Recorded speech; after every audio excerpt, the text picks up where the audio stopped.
Super interessante especial. O livro das mitologias.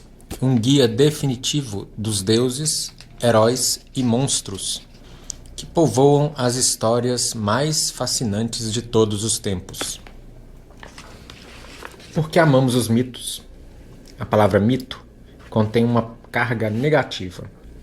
Dela deriva, por exemplo, mitômano, que usamos para nos referir a quem tem compulsão para mentir de forma deslavada. Mas mito possui vários outros significados. Ao todo, o Novo Dicionário Aurélio registra 10 acepções, o que demonstra a riqueza e a complexidade desse vocábulo. Curiosamente, os mitos surgiram como uma representação simbólica e simplificada da realidade. A esse respeito, tornou-se célebre uma parábola do escritor argentino Jorge Luis Borges, citada no conto Do Rigor na Ciência. Ironizando o detalhismo do pensamento racional, Borges fala de um império onde a arte da cartografia atingiu tamanha perfeição que o mapa de uma única província passou a ocupar uma cidade, e o mapa do império toda uma província. Não satisfeitos com isso, os cartógrafos criaram, com o tempo, um mapa do império que tinha exatamente o tamanho do império. Ou seja, um mapa absolutamente inútil, por corresponder exatamente à realidade. A exemplo dos mapas, as narrativas mitológicas são uma representação figurada da realidade, uma tentativa de dar um sentido à existência humana. Elas falam sobre temas universais que angustiam a humanidade desde os primeiros tempos. Quem somos? De onde viemos? Para onde vamos? Em busca de respostas para essas e outras questões fundamentais, diversos povos e civilizações criaram deuses, heróis, monstros e outras personagens fabulosas de histórias repletas de aventuras que são transmitidas de geração para geração. Os sonhos de um povo. Os mitos existem em todas as culturas e são uma expressão do inconsciente coletivo. Eles ajudam a explicar o mundo e servem de amálgama de uma sociedade.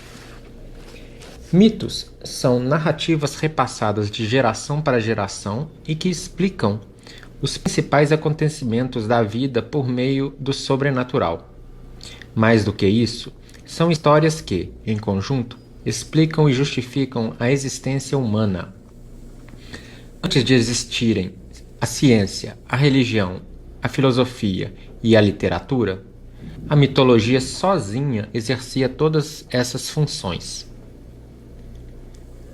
O mito é a primeira tentativa tateante de explicar como as coisas acontecem, o ancestral da ciência.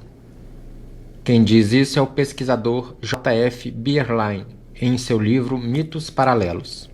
Ele diz também é uma tentativa de explicar por que as coisas acontecem, a esfera da religião e da filosofia. É uma história da pré-história, nos dizendo o que teria acontecido antes da história escrita.